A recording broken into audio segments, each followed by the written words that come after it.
خدا خیالو چې زه به یو شیخ ادریس صاحب قتل کم په نکاو دې پیدا کړل زما په خدای قسم په نکاو دې پیدا کړل په کورونو دې پیدا کړل ان الله اشترى من المؤمنين انفسهم واموالهم بان لهم الجنه صدق الله العظیم تو ادھر ادھر کی نبات کر یہ بتا کہ قافلہ کیوں لٹا تو ادھر ادھر کی نبات کر یہ بتا قافلہ کیوں لٹا مجھے رہزنوں سے گلا نہیں تیری رہبری کا سوال ہے دا چار صدے ډیرو غیرتمندو په دین اسلام باندې مایلو نن ډیره د افسوس مقام دی چې زمونږ د ټول ایشیا فخر د ټول ایشیا یو لوی محدث د چارسدې په غېږه کې لوی شوی یو عظیم الشان جید عالم دین هغه زمونږ نه جدا شو خو څنګه چې تاسو ته مونږه په میډیا باندې ویلیو چې داسې به راځئ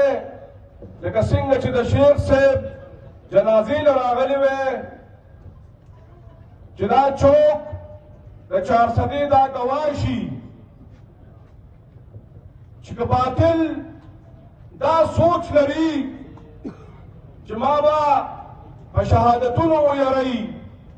که باطل دا سوچ لري چې ما به په قتلولو ویروي زما د عالم سر به ټیټ کي نو باطله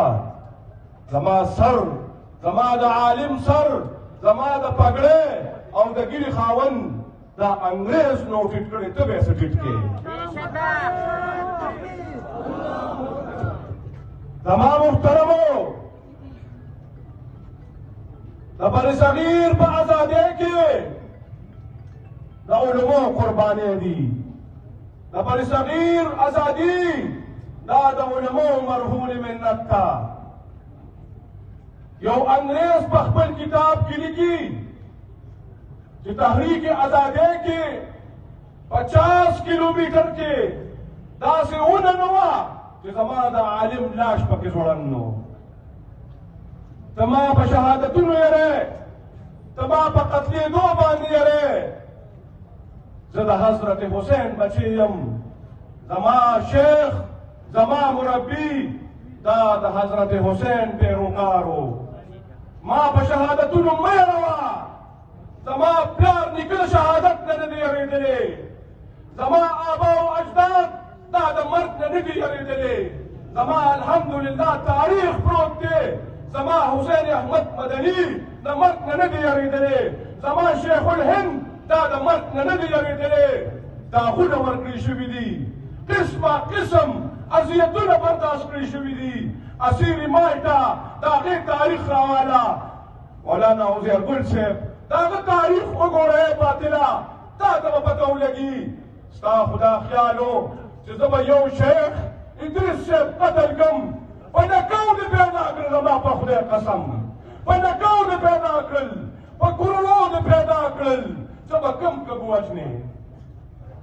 اسلام کی فطرت نے قدرت نے لچک دی ہے جتنا ہی دباؤ گے اتنا ہی ابھرے گا تم کتنے شیخ ادریس مارو گے ہر گھر سے شیخ ادریس نکلے گا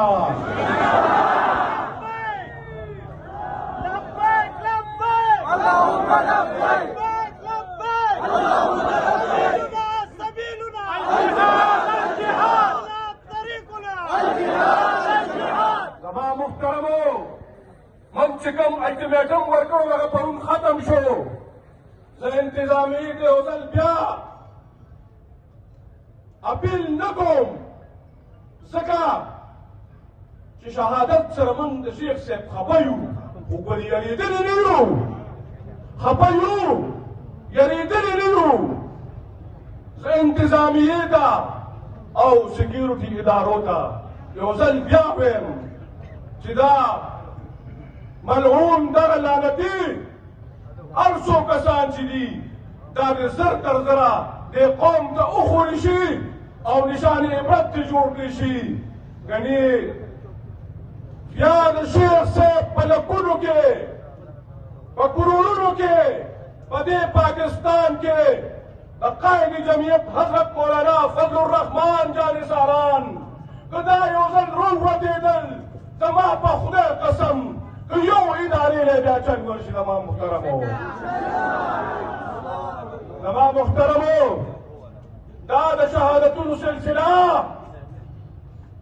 دا بیکار جمعیت علما اسلام اخیستې ده چې تاسو به مونږ په دې باندې یروئ چې زمونږ شیوخ او زمونږ پیران او زمونږ عالمان به قتلوئ. انشاءالله العزیز نور